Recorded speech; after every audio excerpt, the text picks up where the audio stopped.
Hey, what's going on, man? Hello? Hello?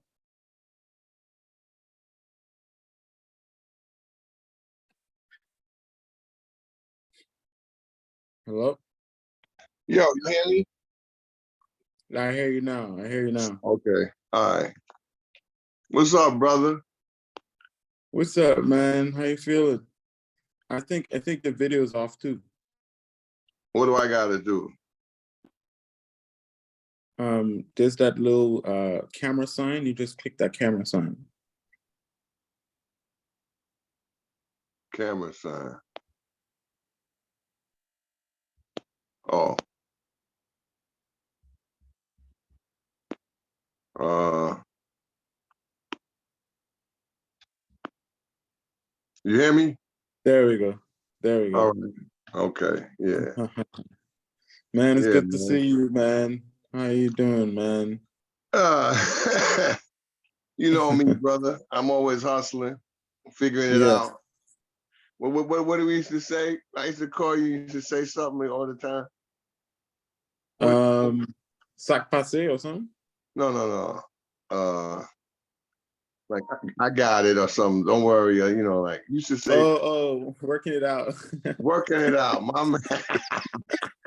Yeah, you had a little something you were saying. That's jazz. Mm, right, That's jazz. right. You it's so different with what they're doing with this generation, you know. But then you meet cats, and it's my New York upbringing, it's my indoctrination to meeting these elders as a child with my dad, not knowing these guys are great jazz musicians. Like they're world renowned people, and I'm hanging with them with my pops. But there would always be something they would say or do, and you would remember it. Mm, mm, That's why, with you always used to say that to me. I'm like, I hear everything is music. mm. I used to hear every time you said, I said, "What's up, man?" I heard you. What's happening, bro? You said, "Yeah, working it out." You should write a Yeah, tune for all that. it's like a mindset. Yeah. Well, it's also that's jazz to me. Like cats, you will remember guys. You know how you meet a million cats, but you don't always remember them. Mm, But mm. then you meet the ones you remember, and you tell me if am I right or wrong in saying this? Oh man, you're on point. Yeah, It's absolutely. always something Individuality. different. They always do something, even at the earliest stage, that lets you know this cat is hip, man, or he's, you know, you're consistent, and you would be working it out, and here you are. You still that was your like your tag, and then like in jazz, guys used to say stuff like that. I remember being with my dad and Sonny Rollins had said stuff to me that I heard. He said something about one time. He said, "Oh, that was the Spodioti." So at one time that has a meaning. And when I Yeah. tell you, since I could tell you the story that made him say that to me in a conversation I had, I said, "The Spodioti." He said, "Yeah, he did the Spodioti on you." I said, "Wow, Spodioti." Totally Talk about yogi. some hip hop shit. Spodioti, Right. right? Nah, but nah, man, that's deep. I just my training of hearing and speaking with cats, it just immediately when you speaking to you, that's what you used to always say to me. So when I just Mm. talked to you, I was like hearing our conversation when you would call you and you say, "Yeah, man, working it out," but I forgot and you brought it back. Hey man, I guess that's what it's all about, man. I think it's true, man. Individuality, I do think that's the thing, and jazz encourages that, you know. Yeah. You can't survive if you don't have that. We Mm-hmm. know the difference in cats. It's that Right. simple. It's Yeah. it's that basic. But everybody's different. Everybody's not gonna that's not gonna determine your career. It's just something on an inside conversation that I reflect on. A lot of cats, we got that little type, you know what I'm saying? Thing, I'm sure. Where we communicate. But when you meet somebody and they do it and they're young, to me. See, older guys do it. Like Louis Hayes is what's his thing? Melody. Melody. Yes, that's right. That's his thing, right? You ever Yeah, talk to him and he yeah. say talking about melody? I mean, I've heard him say it. I've heard Curtis Lundy say it. You Come know, on, brother. yeah, it's a thing. I'm It's a telling thing. you, this part, there's so many things about this music. The hell with the label, jazz, the music, and how this thing continues to, you know, recreate itself. Yeah, Well, yeah. because every day you look up at some cats playing, and the younger cat, and meeting you was deep for me because I'll never forget meeting you.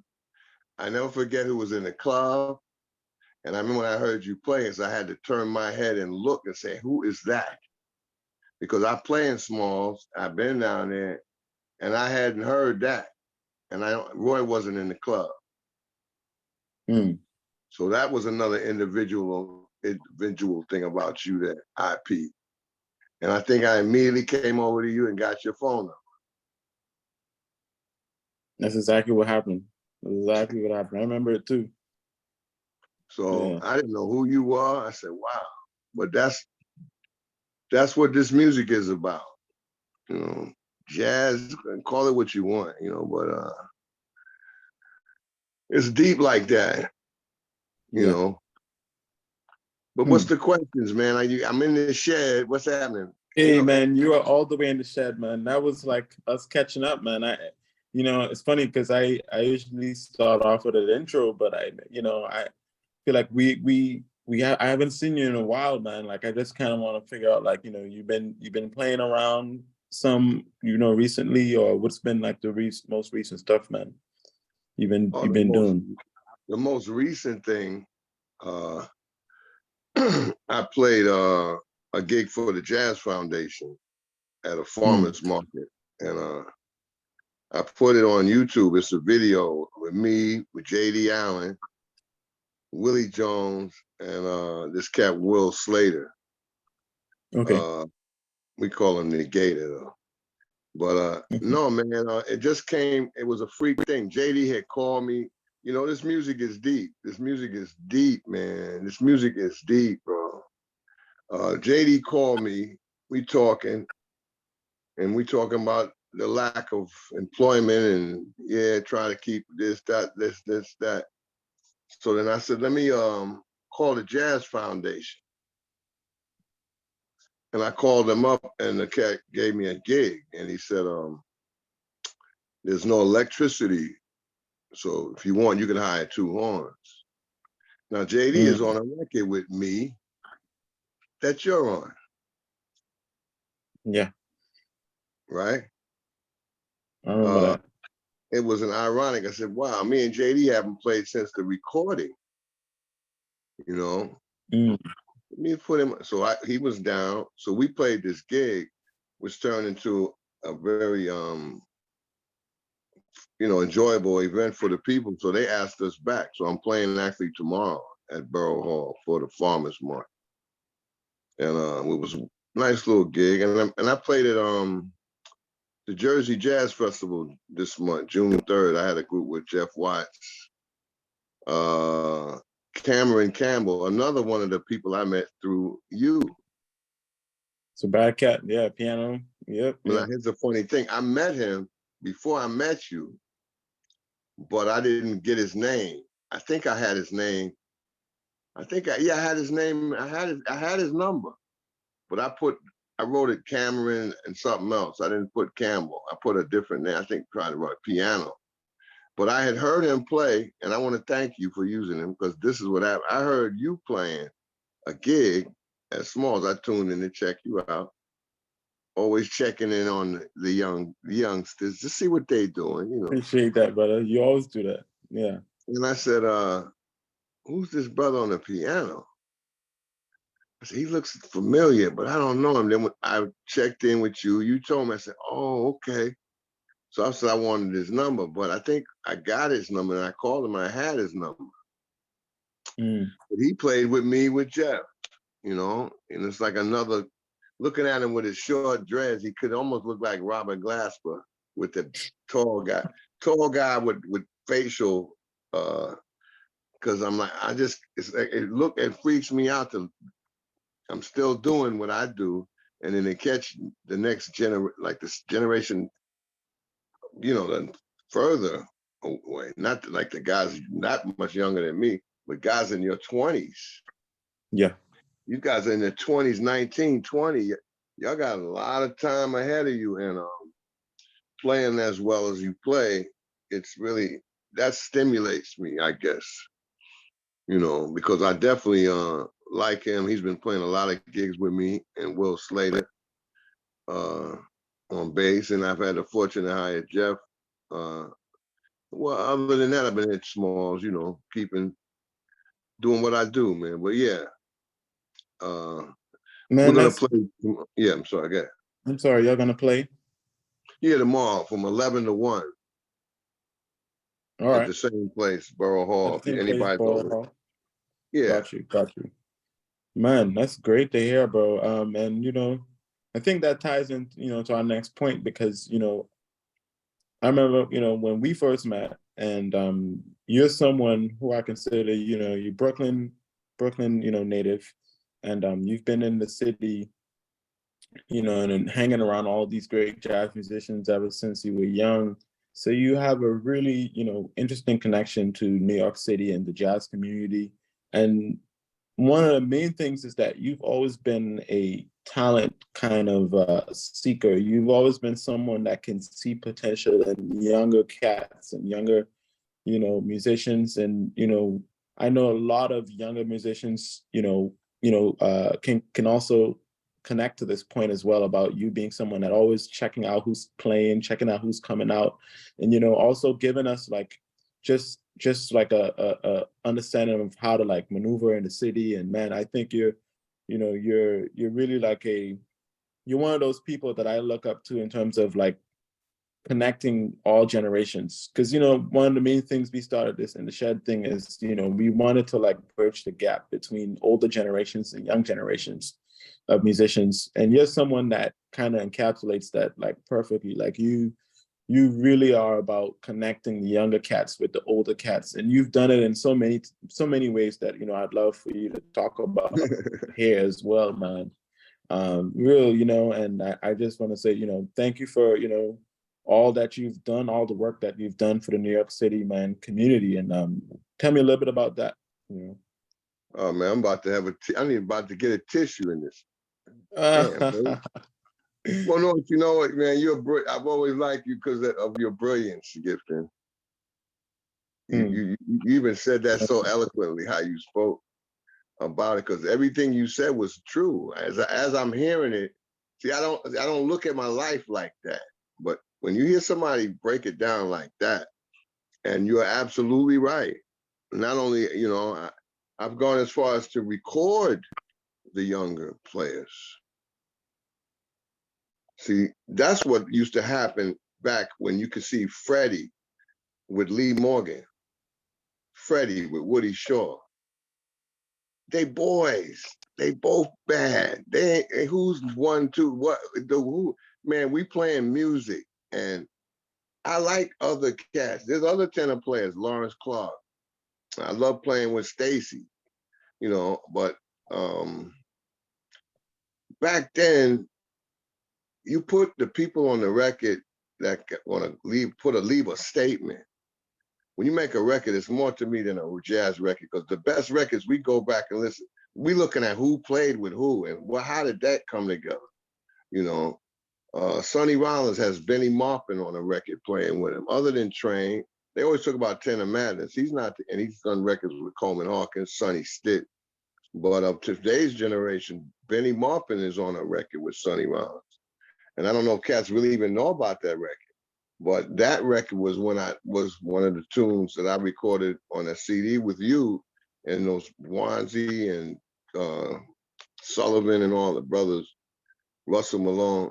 It was a tune on that record that I used on the record we did. But what it's weird, man. When you there's certain things I've learned through the years. When I hear a person play, it's very hard to describe it, but it's almost like when you hear it, you know it. Consider how I heard jazz coming up, because I was a kid hearing Sonny Rollins live and people, Al Foster. I don't know. I found out later who was on these gigs. I was at a concert with the guitar player that Sonny used. I forget his name.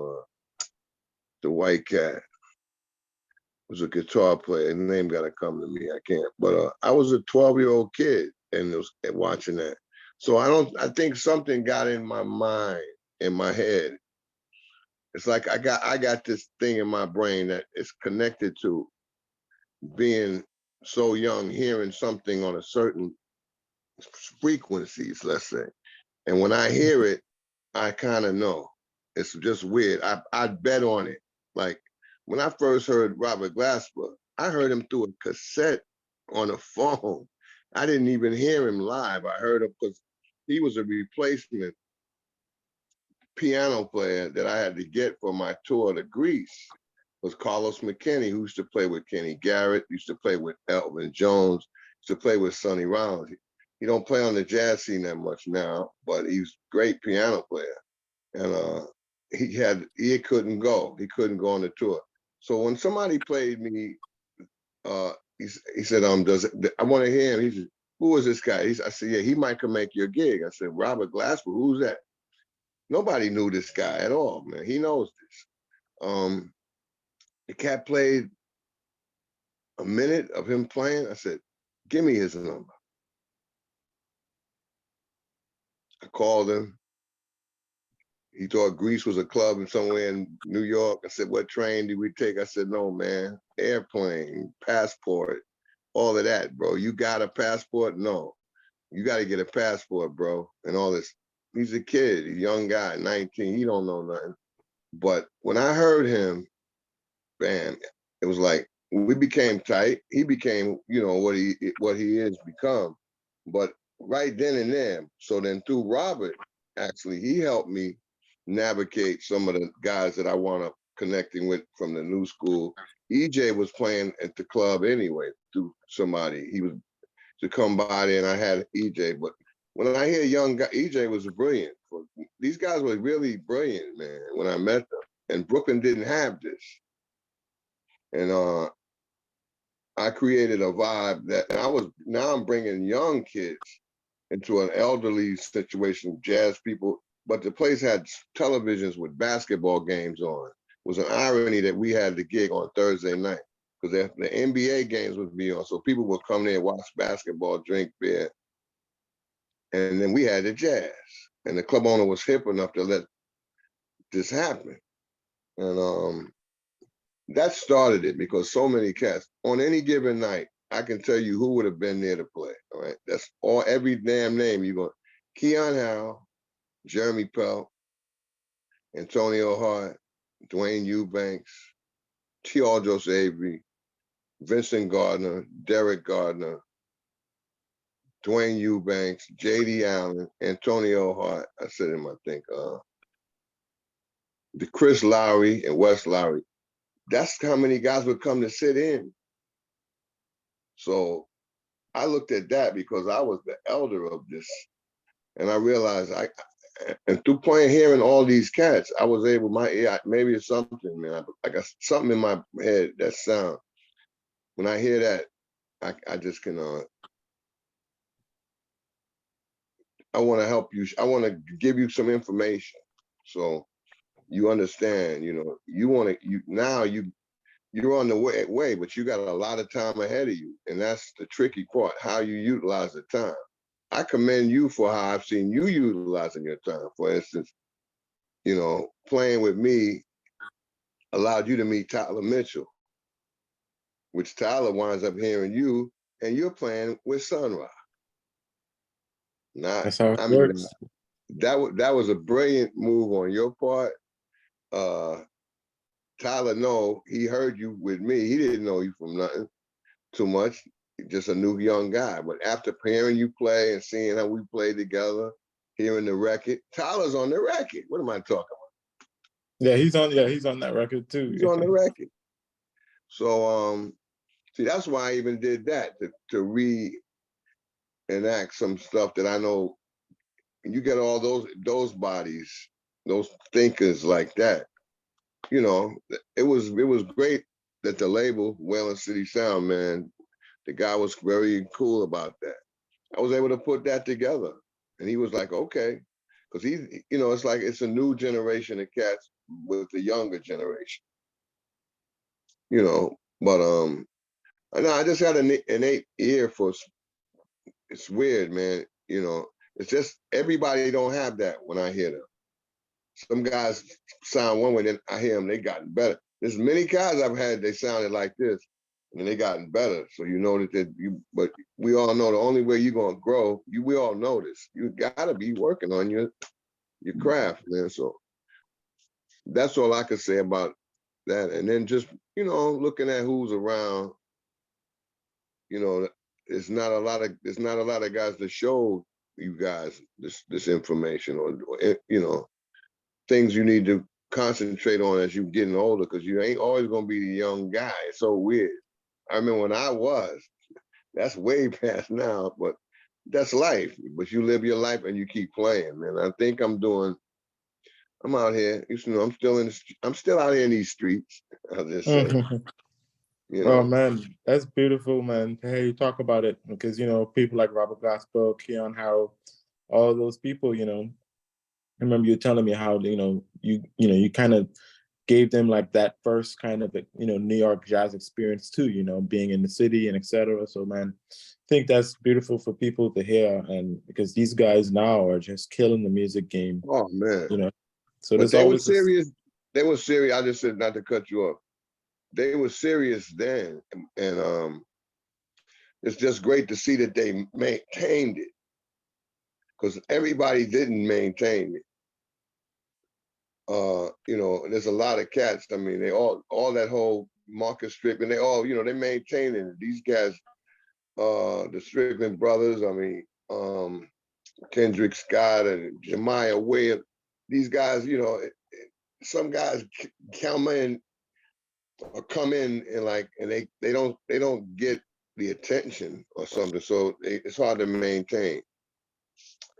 But they've done well, because they should be playing out here, considering what they sounded like when I met them. So that's real. Yeah, man. And it's interesting because you have a real interesting background, right? And I want you to talk a little bit about like the Sonny Rollins connection and how he came into your life, and yeah, tell me a little bit about that. Yeah, man. Sonny, him and my dad they were very good friends. That's one thing. And something that I was part of this thing to rename the bridge Sonny Rollins Bridge, because my dad practiced on the bridge with him in the 1960s when he took his sabbatical. He was one of four saxophonists that went up there with him. He was on a sabbatical. So that's how far they go back. But yeah, he's just been a friend. They used to be roommates. My dad told me. Sonny told me. I'm sorry. Sonny told me they were roommates one time, and he came up amongst that same stuff that was happening. He liked my dad's playing, and even told me, my dad, had he not had he went on the road and left us, he opportunities to work with people, you know. And so he said some names, but I just say that was who was you would work with, you know, back then. So we're talking about some major names. And I know my dad was tight with Sonny. He must have had some relationship to Thelonious Monk. I said, just like we all out here now, these were the guys. But there's always some guy that's not really out there playing on the scene. And my dad falls into that category. Like George Braith is somebody who knew my dad. Gary Bartz is somebody who knew my dad. Gary Bartz came to our home. I wasn't there at the time, but he came. We lived in the projects. So my dad knew a variety of people, man. And when I found out who they were later on in my life, it made me realize that I have to be a certain way because with younger people, you know, the best way to motivate a younger person is to encourage them. Am I right? Mm-hmm. Not discourage them. You know. Yeah. And I think I've done that. I think you already know how that is. You know, but I don't know, man. As I got older, I realized. I mean, my dad had. I'm jumping way ahead, but my dad had gotten sick. Sonny came to see him in the hospital. My father passed, and that was you know, it was a really dramatic time in life. It's also the same year my friend Arthur Rames died, the guy that the song we played for, In the Spirit of Arthur. Because my musical thing is I have Arthur Rames as the guy of my generation that I used to work playing with music with, and then I got my father. So Arthur played a heavy part in my life, but we jumping ahead because I mean my dad, you know, Sonny and my father was in touch. Everything was cool. He would go see him. I used to go see him play at the Bottom Line. I got to see a lot of major concert events at a club called the Bottom Line with my dad. And so when we fast forward to my dad, he got sick. He passed away. Sonny became somebody that started calling me, staying in touch with me. It was kind of really interesting because we knew him and I knew him, but he made himself, which is the most beautiful thing I can say about him. He stayed in our family life. He didn't just disappear because my father was gone. Sometimes it's like a real family thing to where when I made a recording, he helped me make this recording. And that's when I knew he was really, you know, he said if I needed any of his help, you know, which was something to hear from somebody like that. I didn't really take it like, wow, what am I supposed to ask for?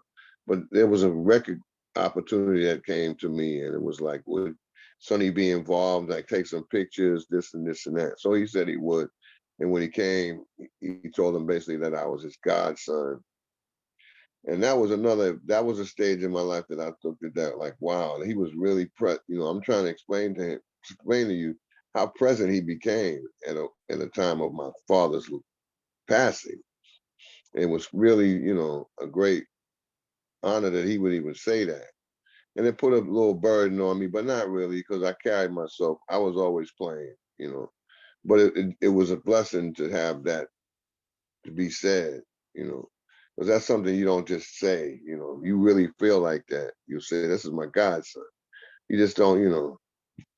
But yeah, he's just been a great influence, man. I think I've picked up some of the characteristics of his playing, and that's from hearing that music all my life. You know, the records would be playing in the house or the radio. My dad, you know, just something that I kind of was, I guess, really weird way. That was they were good friends, and my father's just not he's not a household name on the saxophone, but it's deep to know that your pops had that close of a relationship with somebody like that.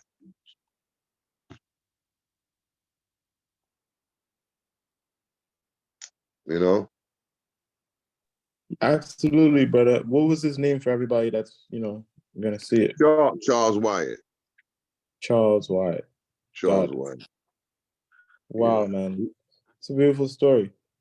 Yeah. Well, I just wanted to explain how deep that relationship is. You would think, see, what always got to me, you're not normally friends with your father's friends. You don't have a relationship with, do you have any relationship with any of your father's friends? Not as That's not much. Yeah, yeah.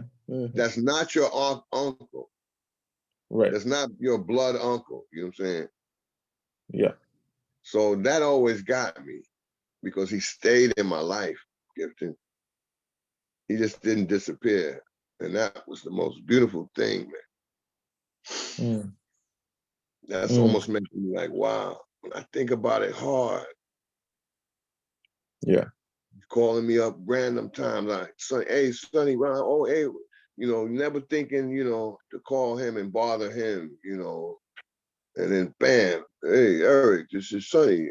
Oh, hey, wow, wow. I think I was with like this girl at one time.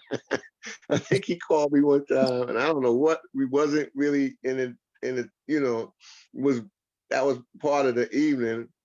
But I said, hey, hold up. My whole, it was like changing from like the Hulk to the guy, like, oh man, I got to take this call, man. But yeah, it was deep, man. It was deep, and to this day, it still is deep.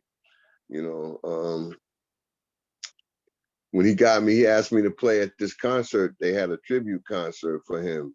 It's a video on YouTube. It was at SUNY Purchase. It was a tenor player thing. This was beautiful that he did because they had a concert at SUNY Purchase. Jimmy Heath, Joe Lovano, Robbie Coltrane, James Carter, and James Brandon Lewis. And I found out that they had given the person the names that Sonny had directly told them that he wanted to play. And he found out that they didn't call me.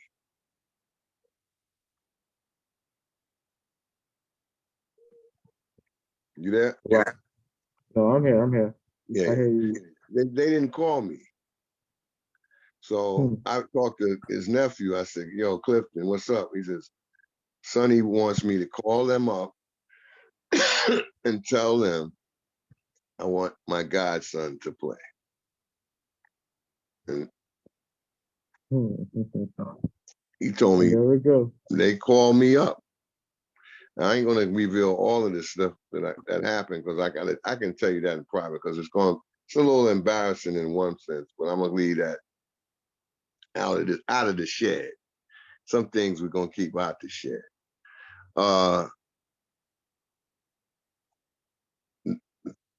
wound up going to play.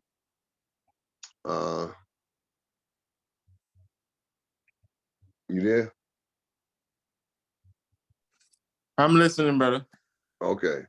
Yeah. I wound up going to play, and I did pretty well as far as I was told. I heard that Jimmy Heath told him, Sonny, that I sounded good, so that was beautiful of him to do. Like, that was real deep. He was like, yo, I want him to play.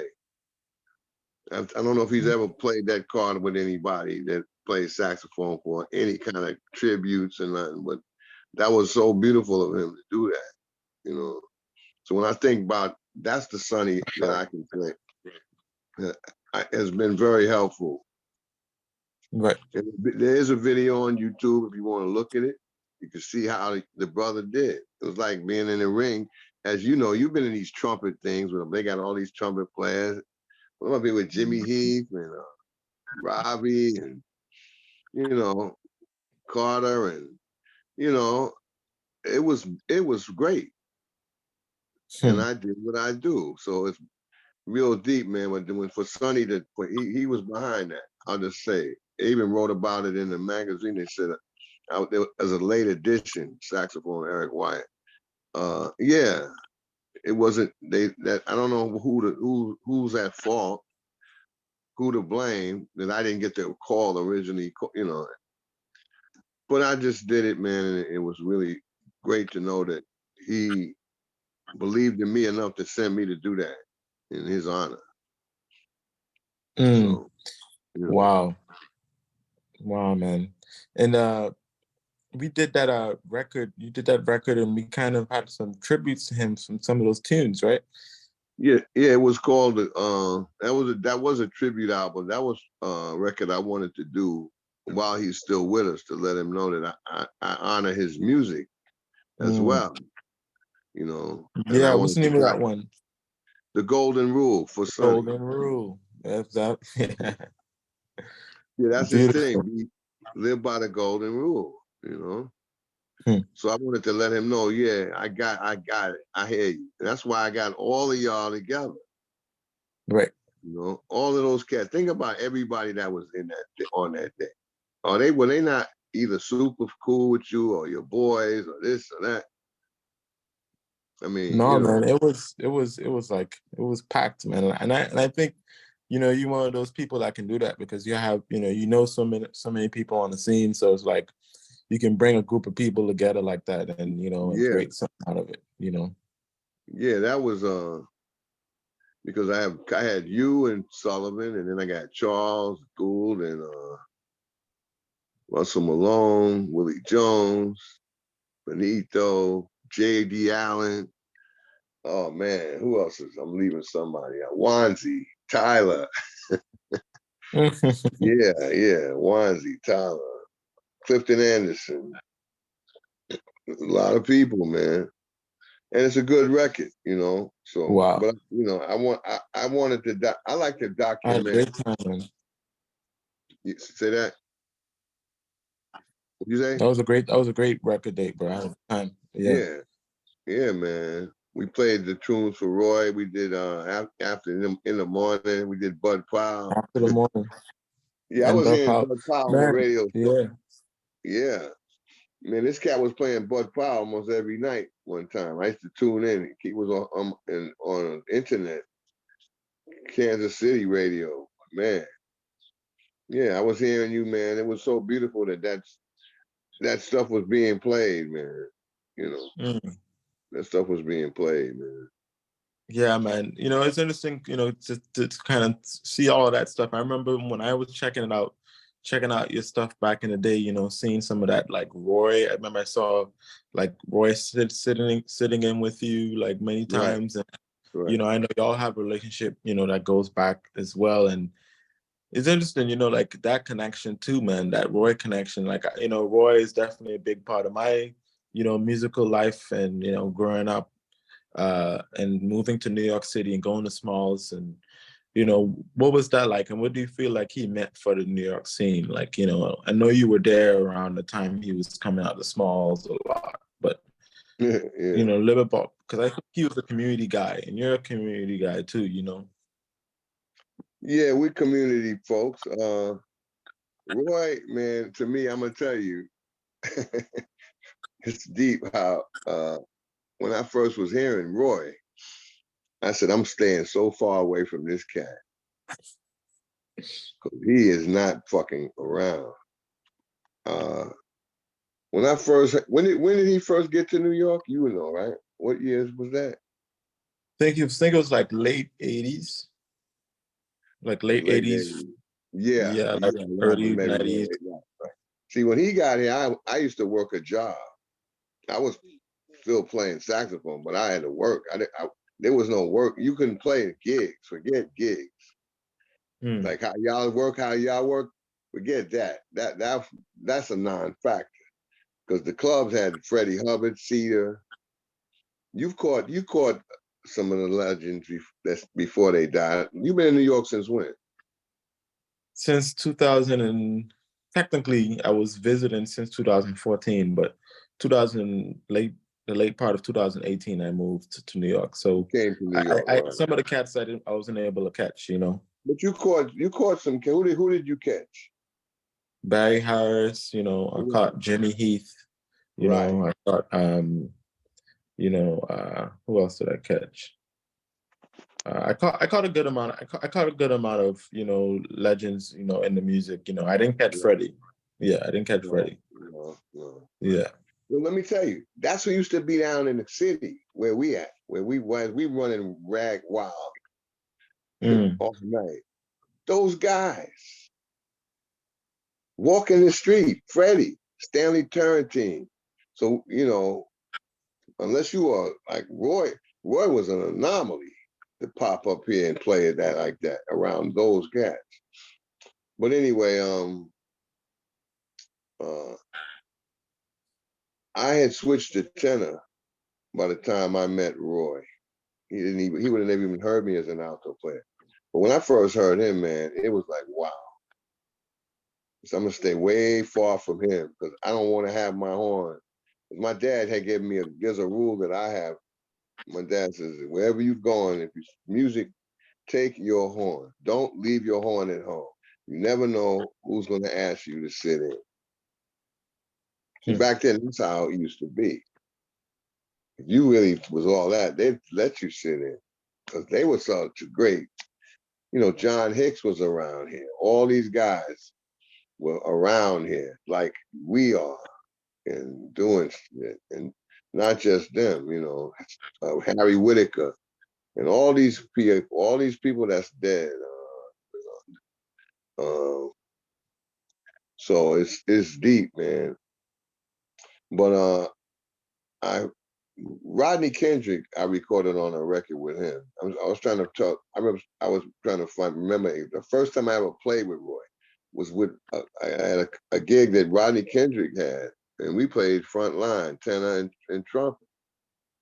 And he had Teru Alexander in the band. I forget who else, but that's the first time I met Roy. We played in a quintet setting. So we talked. It was cool. I don't know if he gave me his number, because I knew this guy was a star. He was like a star, straight up and down. All the He way. didn't act like that though. But in the jazz world, at that, it was like what 90 by 95. What was he doing? I mean, yeah, he had a lot of records out by then. I mean, at by least then, like right? those first records he put out. Yeah. Right. His records were out. So it was this guy is next level shit. Don't go fucking with him. You still got some work to do, AE. And I knew it. But it's ironic that I wound up you see, okay, so we met and we played the gig. I'm trying to see when the second time I started meeting him. He didn't really come to any of my sessions. So around 95, 97, my record came out. I was with the Glass Brim, Don Vontae McCoy. That was in that scene. When did I see Roy after that? I guess I'll say 2006. There's a thing I think I sent you when I sat in with Roy. Right. This was out of town, right? At Yoshi's. Yoshi's. Yeah, see, I hadn't after that gig, I never really saw Roy after that too much around time. I mean, he was around, but he was working. You see how he's in and out of town. Always. I mean, you couldn't, And I was playing mostly in Brooklyn then. I mostly was playing in Brooklyn. What happened was I wound up going to visit my sister, and she lives in California, and she lives in Oakland, and Yoshi's in Oakland. So I saw that they were going to be playing it. So I wound up making sure I was going to be there when they got there. I went to the gig, and me and Roy were cool. But the funny thing was there's a guy that he knew that lived out there, trumpet player named Fred Brown. So me and Fred were cool. So I remember letting him know that I hadn't seen Roy in X amount of time. And so he told Roy that he asked him about me. He said, yeah, I remember that brother. He's from Brooklyn, right? Yeah, he plays tenor. I like his sound, so and so. I said, what? He told you that? He said, yeah, he played with you. He's telling the guy, Fred, the exact thing I told you. Yeah, we played for Rodney. Yeah, he had good memory, man. Good recall. Yeah. So that gave me say, oh, okay. Because we didn't talk, it wasn't like talking about you. And then, I mean, he was playing on the road, playing major festivals, going to Europe. I hardly saw him because that's when I had the mayor of Brooklyn. I was playing all in Brooklyn. I could never, by the time my gigs ended in Brooklyn, it didn't make sense to go to the city. There wasn't Smalls. It was there, but that didn't come till later. But Fat Cat, all that came later. There wasn't, the only place you would go to jam late would be maybe go to Harlem. But by the time you drive up to Harlem from Brooklyn, you know, so it was different, man. But basically, once I sat in with Roy and Yoshi's, that was that was special, man, because I came there, I asked him, he said, I said, you got your horn with you, huh? I said, yeah. He said, you want to sit in? I said, sure. He said, okay, come up after da da da da da da. And I played with him. We played, I'm not sure if Transition is the tune that's on the YouTube clip I sent you. I'm not sure if that was that night. Basically, I was told that if you sit in with Roy anywhere and you go back and he says, nah, that's he didn't like you. So, okay, so I went home and I knew this. So I went back second time. It was a 4-night gig. I went the first night, the second night. Hey, what's up? You want to sit in, man? Come on up. I was like, okay, all right. All right, I'm in there. Okay. Sat in that night. But you have to be professional and strategic. I didn't go to the club the third night. I didn't go. I said, I'm not gonna let them do their gig. I went the fourth night and sat in again. And from that point on, anytime I saw Roy anywhere, I came to New York. They came to New York. They did a thing at the Blue Note with Slide Hampton. Yo, E, come on, sit in. Wow. Go to the Village Vanguard. He's at the Village Vanguard. See him at the Village. Yo, E, you want to play? So I don't know what else I can say about Roy, man. He's a brilliant cat. I love him. I miss him, man. You know how we did Soulful at the club. You know, Roy comes to me at the weirdest times, but I always think of his great personality. As you know, he was funny as hell, and it's sad that he's gone, man. And when he comes to me, and I could damn near almost, you might have heard me choke up. I think, you know, that's real because I miss that brother, man. He's gone. It shouldn't be like that, man. But now we see what it felt like when you buy Bird, they lost Bird or Train or whoever, or you know, Dizzy. It's deep, man. The greatest ones. Arthur Rames, you never really met him, but you know the song. You recorded a song with me in his honor. You know, yeah. So it's deep, man. But yeah, Those are like the giants, you know. Yeah, but I'll just say this quick. Roy was special. Wherever I went to play, I remember. I don't know if you were. No, you weren't here. There was a club called the Moldy Fig. I don't. You weren't here, but it was owned by some black people. And I remember when I went to play there, I told Roy about it. He came over there. It's like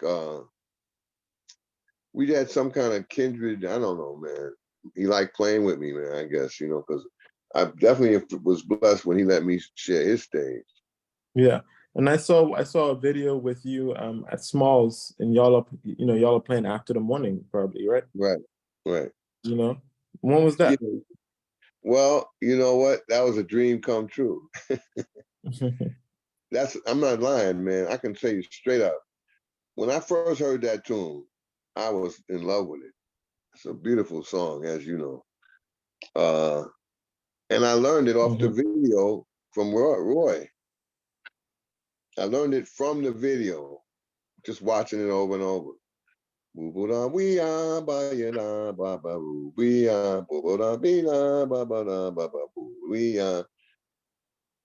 That alone had me like, yo, I got to learn this shit. Yeah. So I learned it and played it and played it and brought it to cats and this and that. And I told my brain the same thing I'm about to say. What it would be like if I was playing in a club and Roy walks in while I'm playing this song. I like to see his face. And you see it on YouTube, man. He walking in. I already told the Wow, you band, manifested that moment. on my mother. I'm telling you, this is in my brain. When I learned that tune, I used to play along with it with him and Justin. Orrin Evans there's a beautiful version of that, and it just took me, man. I said, I'm learning this shit now, and I learned it, and with learning it, been shedding it. Decided to record it, you know. But one of my things was I told myself, because I used to play it, I said, I mean, if you tell me there's no God, then I can't. I'm like, I used to say, yo, what would it be like if I was to play this tune and Roy walks in the club like he always would be doing, gifting on his regular little just out the night. He walked in right as I'm the shoulder piano player. And if you listen real close on the video, you hear Roy say, "What's up, E?" Mm. And I'm saying, my man. Damn. I'm like, I'm excited because I know he don't even know. I just caught the tune. As soon as you hear the intro, I know you're gonna, that was Wow. my, I had like told my brain this. But the funny thing is, if you listen real close, I'm not sure what text second, he says, "What y'all playing?" But he's not loud. But what you hear me say is, "You got ears." I said, "You got ears?" I said, "I'm not even gonna tell you what we're playing. And this is deep for me, man. For me to get Roy right as we played the head from the jump. So, I don't know what else I can say, man. That was to me was spiritual. I'm sorry. Right. Yeah. That was like real, wow. You told yourself, I mean, not in the middle, like from the jump, like if we could be on the stage and play it together. Yeah. It just was You know, deep, Roy was man. tapped in just as, spiritually. He was really tapped in spiritually. So I can imagine like that aligning like that in that moment. You know what I'm I'm saying? telling you, man, that is Yeah. how it happened. He walked Yeah. in, I don't know where, bam, he came up to me, "What's up, E?" I said, "My man, what's up?" And I'd already called it to. I didn't have to say nothing to the piano player. I don't say nothing because I said we're gonna do it after the morning. Bam, here Ward comes walking in. We ain't jumped in it yet. I told the piano player, set the shit up, play Theo Hill. And I'm like, I don't believe this is happening. I swear my brain is telling me. Because it was just such a moment of like, I'd love to play this tune with Roy when I heard it, because I learned it from watching him play it. So Wow. I don't know, man. I Beautiful, know he meant man. a lot to you, and I know he meant a lot to you, and I know he really respected you and dug you. That I know, as we had spoken, and I remember one night, I think we took a picture together, but I We know he did. was definitely, he definitely was a fan. Oh man, Roy was the cat, man. I came to New York to see Roy, Right. I wanted to see him, do his thing. And I think he was just, the best example of teaching by like to be a teacher, through embodying it, like I guess people call it like teaching through example. Like he just was, when he wanted to know how to play the way he did, it's like, he just exuded that. Like he never told you word for word, you got to do No, this, you got to do this, you got to do this, no, but no. if you watch him close enough, you find some of those answers you're looking for, kind of Sure, thing. You know, definitely. it's the greatest lessons for me. Yeah, yeah. I mean, The greatest. he hired me twice to play in his big band, you know. Mm. Twice he asked me to play in his big band. The first time I couldn't do it. The second time I did it, but I went to get the music, and they gave me the wrong music. They gave me the first tenor book as opposed to the second tenor book. And I only had it one day to learn a gigantic stack of music. But I wound up playing the gig. Jason Marshall was very helpful for that, brother Jason Marshall, man. He was very helpful to help me get through that. But yeah, Roy was great, man. I mean, I would have loved to have made documented. I would have loved to have documented something with us, like a real recording, you know. Absolutely, But man. you There's know, some stuff on Smalls though, maybe like some oh like no, there's more yeah, than enough. We played quite a few tunes. We're playing Dear John on yeah. there. Playing Dear John. We're playing Evidence. What else are we playing on there? Evidence, Dear John. Hmm. Hmm. Let's call out. That's three. Evidence and Dear John, right? Yeah, There's something else. After the morning. for sure, for sure. After the morning. After the morning. Yeah. Yeah, man. Roy forever, Yeah. man. Always love for Roy. Yeah. You know, it's funny because, you know, we talk about this all the time and, you know, we talk about the music and everything. Like you being someone that's been around and has seen the scene, man, and has seen, you know, like, you know, people funneling, people leaving, people coming in, new Yeah. cats coming in, all these different generations of cat. What are some of the things that, you know, as someone that's a part of it and also seen it like that, what are some of the things you love about it? What are some of the things you feel like could be better? What do you feel like is kind of lacking in, you know, in the on the scene? Or like what are some of the things that you would like, you know, just like open up about when it comes to the scene in New York and all that good Mhm. stuff? Well, you're exemplifying it as we're sitting here talking. We have to communicate, Mm, but you got to be open to receive, and so do I. mm, Look at us talking. You know, if you come here, it's cool to play with your boys. It's cool to hang with your boys. But the weirdest thing about jazz when you're in your 20s, to me, and you're maybe not so much your 30s. By then, you should be playing if you're really about playing. Uh, Taking advice or being open to being with the understanding this person you're talking to has experienced more. Anybody with more experience knows more about. You can gauge by his experience. Does he have records out? Yeah. Has he been to Europe playing? Yeah.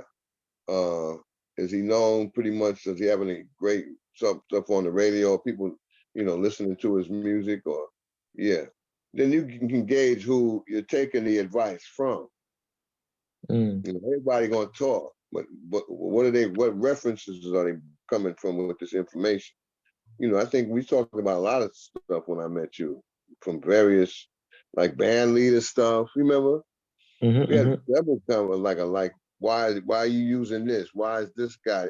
We went through the whole gamut with your group because you became you not only did you come here, you came in and developed a unit of music with a sound that was new. You and Emmanuel, and that was all your thing. That was beautiful. But you also connected with the elderly cats. See, you got to if you use your brains, you look at how the Art Blakey and the Messengers, or how these groups would evolve. Somebody was the older guy bringing in the younger guys, and then they play X amount of years, and then they get out the band. Because Art used to say, "This ain't the post office." mm, You mm, come in here, get some music, get your own thing, work out your stuff, and then go be a band leader. So the younger guys have to make sure that they check in with the elders that will let them. Some brothers, man, I ain't got time for that shit, man. I can't come out. I can't be out past 12 o'clock. I got to get up in the morning. Really? Rightfully so. We out here at about 3 o'clock playing. So some guys are open to that and accessible, and some are not. You know, Mark Whitfield, different cats you talk to, they out here accessible from the older generation. But see, you spoke if you understand and got any understanding or sense of how this music works, you need to check in with the younger guys, but they need to also check in with the older guys. So that's something that because coming to New York, you think you know, I don't think if you depending on where you come from, I'm assuming if you this is your first time to be in New York, it's gonna freak your mind. It's gonna blow your mind, or not blow your mind, but it's going to be, you know, you got to have instructions on where to navigate and do, you know, should I go here? No, just don't be out here. You just can't come here and just start going places. You got to know where you go. Be Yeah. directly going there, come directly out, go directly back. You know what I'm saying? You just don't be walking around and, you know, going to stuff because you never know what's going to happen. But that's one thing about New York, you know, you gotta be careful. You gotta be careful. Yeah. Yeah. Wow, man. It's good. It's really good to talk about all this stuff, man, because it's we definitely as younger, I think it's like a, like you're saying, it's like a both, you know, people kind of going in like that kind of direction of, you know, wanting to kind of get the information, and then I guess it's like it's a win-win when both parties, like when the younger generation, the older generation naturally are like open and like are willing to like work with each other that way. Because sometimes I don't know why that is, maybe you can tell me, but like sometimes there seems to be like a like just a natural divide sometimes, because obviously, yes, you know, we're in different points in our lives, but especially in jazz though, you know, I find that like that's been the biggest thing, you know, that's been like the Right. thing that kind of like allows for us as even young artists to understand what we're doing, to, you know, or like the true meaning of this, you know, it's to like connect with the Right. musicians that were actually around when, you know, Miles and when, you know, Train was around, when all these, so it's like it seems to be like the thread, the connecting thread, you know. Seems like there's no way we should, you know, not try to connect with the, you know, older generation as well Right. as younger Right. musicians. Well, I will say a lot of the cats too that should be more accessible. A lot of them are working in school, professors, Yeah. you know, and it's unfortunate that they can't hang out. They can't be out amongst y'all. They got to take care of their wife and kids. I happen to be one of the few brothers who still have all. I got all access to my life, you Hmm. know, and that's kind of by choice in a way. Of course not. I wouldn't want to be without somebody, you know. But the bottom line is, I've already created this monster, and I see how it's getting. And I mean by that, this jazz life, this playing out, being out, and you know, still out here playing with the younger generation. It's your turn, y'all guys' time to get all this attention because it's always about the younger people. So, you know, I've had the shine on me for a period of time, and I still do in a way, not to the point of how they gonna make some kind of star. Y'all got so many options now with the contest and the monk thing, and you won some that Hmm. first what was that award you won? First hand or DC second Jazz hand? Fest. DC DC, Jazz but you Fest. had another one. Remember the other one? It's from Europe. Letter One. Rising Letter one. Stars. Right, right. Yeah. So when that's happening, you know, that's great. Well deserved. But I'm saying that the younger people, you know, I think it's happening a little bit. I see Joe Farnsworth or different people Hmm. Hmm. hiring your boy, young guys, you know, certain cats are doing it, but we need to be, I guess, doing it more. I've always done it. I got Makai Boone on the record. I got Kyle Poole on the record. I got you on the Beautiful. record. I got Samara Joy on the record. I got Sullivan on the record. I can't, and then I got Russell Malone. But I'm saying I can't think of too many band leaders that got a combination like that. But even still, not that they wouldn't do it, but my ears, like I said, I heard something in every one of those artists immediately, and I said the only way I want to make it really uh, count is to record it so that everybody can hear Mm. and get an idea. Wow, I mean, Makai was 14 when he recorded on the record, and Jeff Tain Watts is the other drummer on the record. Come on, man, 14. Come on, 14. You're playing with The grown world, the men. world, the world has a That's not lot to catch up to, man. He's what, gonna. I'm excited to hear him. As he comes out to New York and live to New York, moves out to the scene. man. When you Yeah. see that, when you observe that, like Joey Alexander, they made him a star. Hmm. I mean, come on, man. You know. But anyway, it's just that that's what I think they would need to do, man. Just we all gotta. I don't have a problem. It's second nature to me. You know. There was a young girl I met on Instagram named Astrid. She's a singer. She goes to MSN. She plays piano. She's a very talented young sister, man. Mm. Yeah, Astrid Kralish. Mm. Very talented young lady, and I'm hearing something in her that I'm like, that sense of, it's like, It's buzzing again. Yeah. it only It's goes a off gift, man. when, huh? It's a gift. It's a gift that you have. Trust me. It goes off Not when every, when I'm hearing something original. yeah. That's what that is in my mind. Because if I heard it before, I'm like, oh, he sound like Freddie, or I'm hearing something that's, wait, what's that? That's when I say, wait a minute, I need to hear this again, and that's what I think makes me put my effort into employing you and hiring you and playing with you.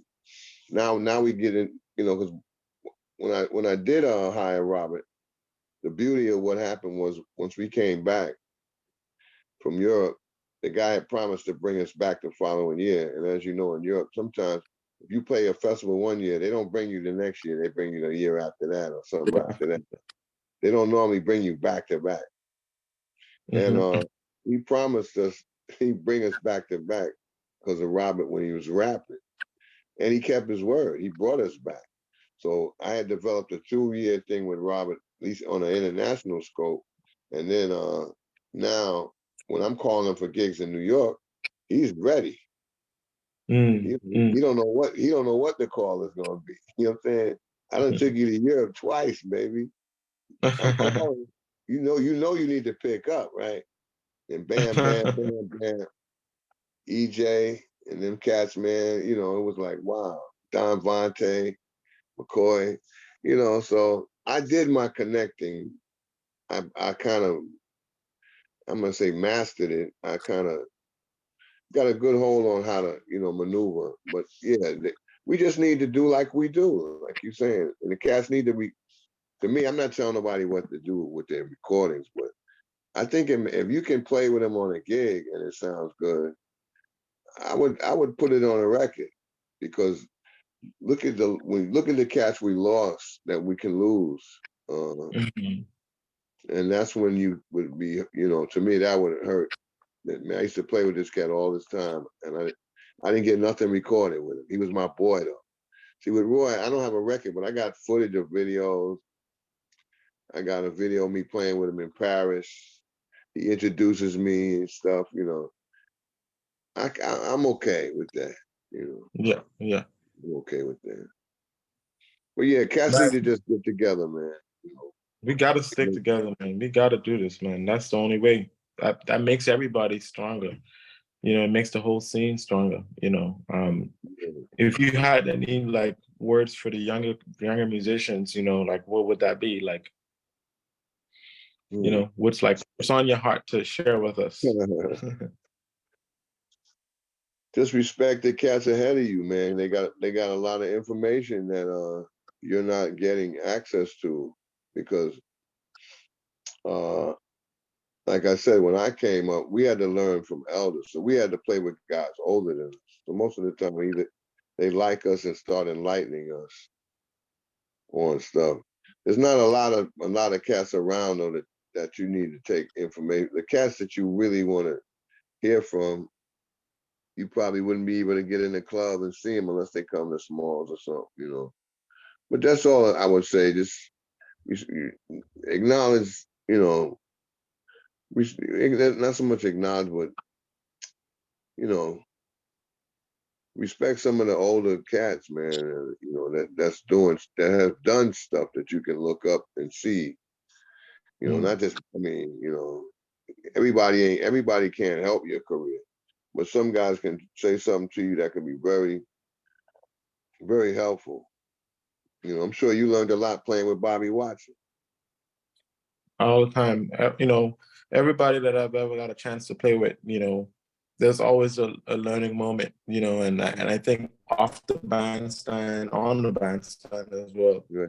But especially off the bandstand, some of the stories you hear, some of the things that end up, being brought up, you never know. And so that's like those little intangibles, that those little, moments that then give you like insight to a lot of things that we, as younger cats, we might not even be privy to. Right. That's exactly right. So That's exactly right. it's important. It's important. Yeah, man. I mean, it's just about respecting respecting the knowledge that this person could have and help by conveying it to you. Yeah, Considering if you're really gonna be in this music, because a lot of it's not nothing promised, man. But you get a chance to perform it on the level that we're performing on, and I consider you part of that too, because you play in festivals, you've been around the world, you know. But you have a good handle on it. That's what you're doing. So hopefully through your platform, cats will understand what's happening with this, because I'm sure not only is it helping you understand better in life, but I'm assuming your playing it also can affect how you play. It's like exactly.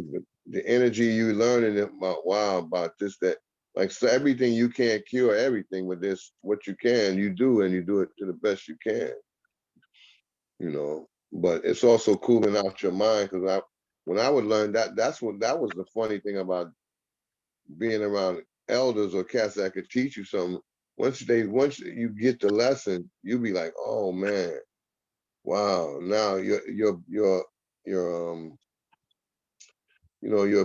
bar for improvement moves up a notch in your Yeah, mind, because you have something under your hands now, something that he was trying to teach you or something.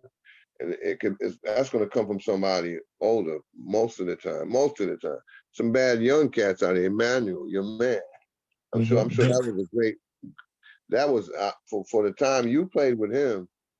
I know that was a great learning thing for you to hear him solo and absolutely. put some sounds in your head. That's the thing. It's like I find that like we have to learn from each other as like a community, man. Like peer to Yeah, peer learning, from older cat to younger cat type of learning. Like those are all learning experiences that can all help us like on this yeah, journey, this musical journey, man, to figuring out like Bobby Watson said so well. He said, we all have a song we're trying to play throughout our entire life. you Right. know, and like it makes me think of that. It makes me think of we all have a tune that we're trying to play. You know, we're all trying to say something, and you know, throughout connecting and learning through people just by Right. playing together, by talking, by conversations, you know, that takes you to a place where it's like, wow, I'm figuring out, or I'm getting deeper, I'm getting closer to my thing, you know, by virtue of like having all these experiences, man, you know. Right. Right. Right. Real. Yes. That's So real, it's, man. That's but yeah, very real.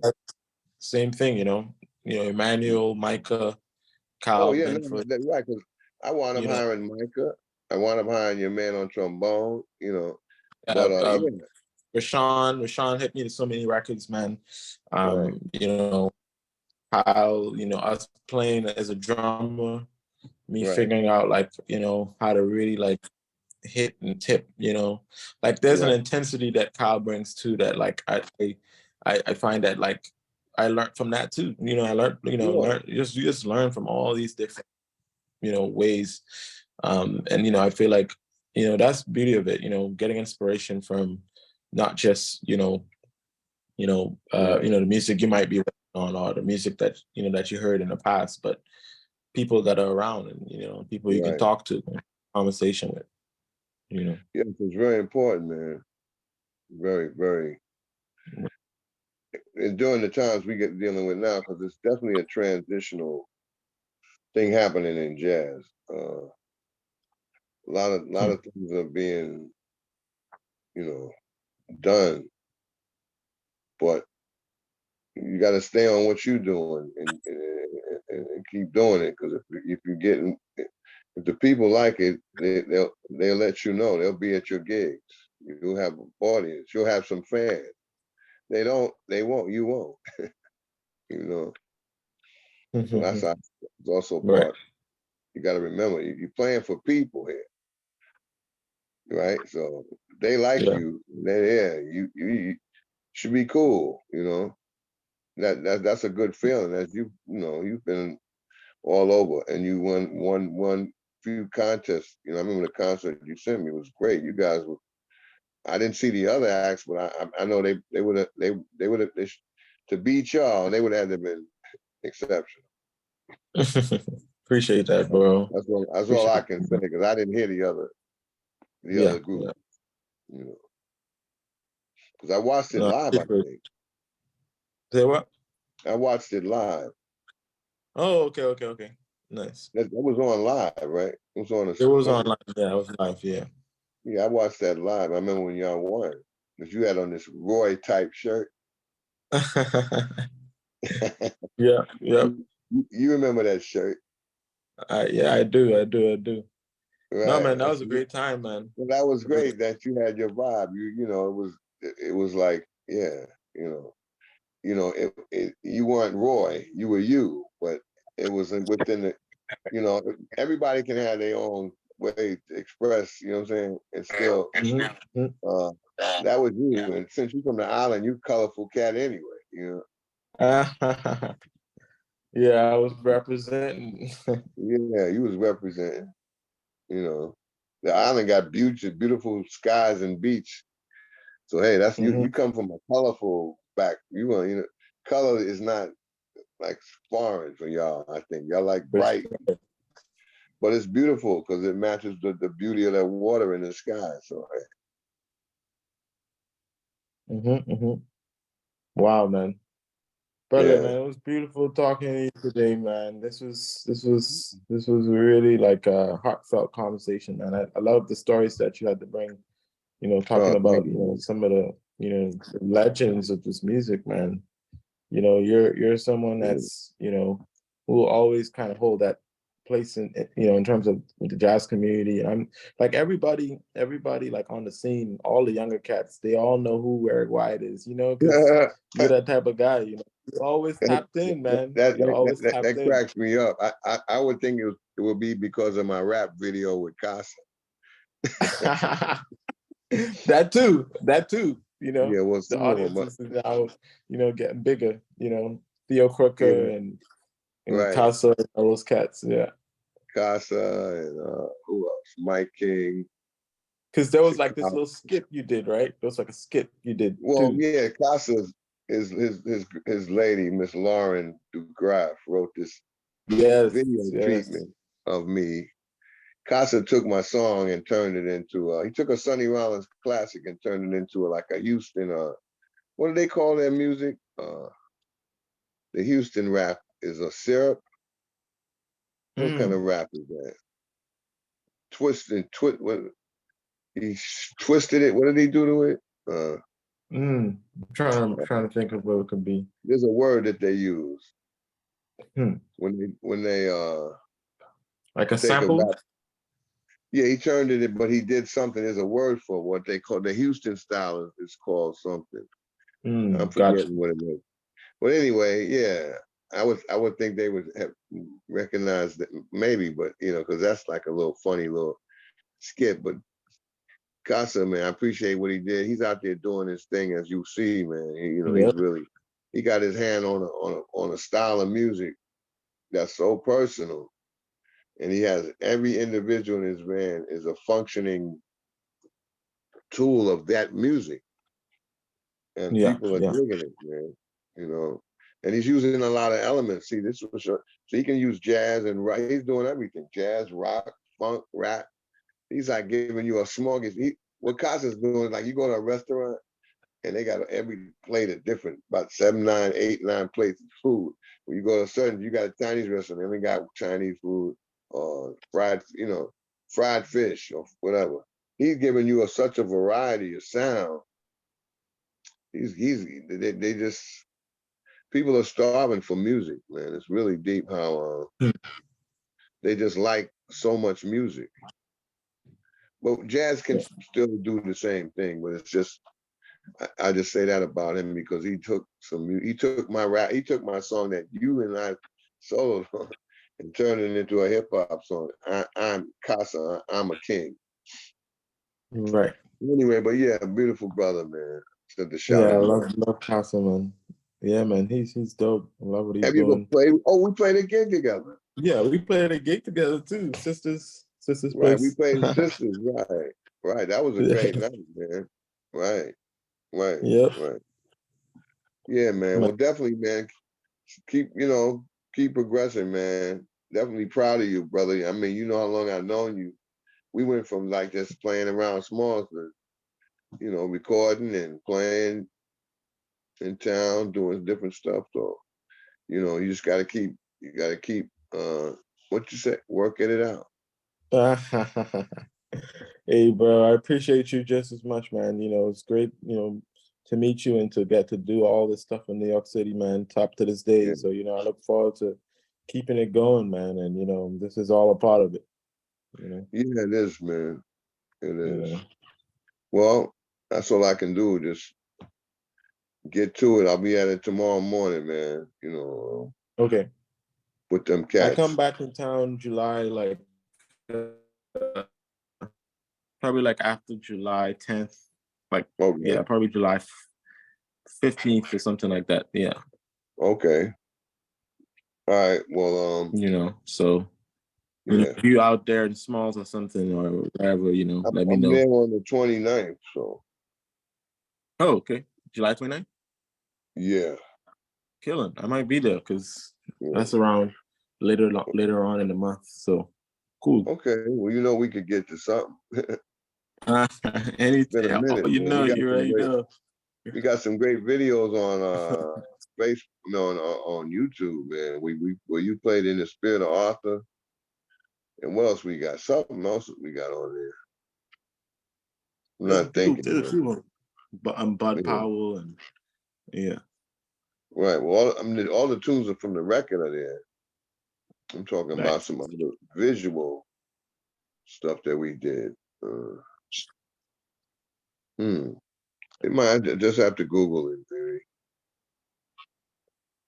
Yeah. Yeah. Man. All right, man. But thank you, man. I just want to say thank you once again for being here, brother. This is great to You got talk it, about, and brother. I'll be in touch with you, and we'll be pushing this stuff out as you can see, as you usually see. Yeah, You yeah, know, yeah. so man, but I just appreciate your time, you know, and for talking to me about all this stuff. It's all good, You know, we man. should, you know, obviously retrack and talk more about this, you know. Sure, Yeah. definitely. Yeah. All right. All right, brother. Have a Okay. good rest of your day, man. And you know, Yeah. safety, man. Yeah, yeah. Yes, sir. You too. All All right, right. brother. Mm.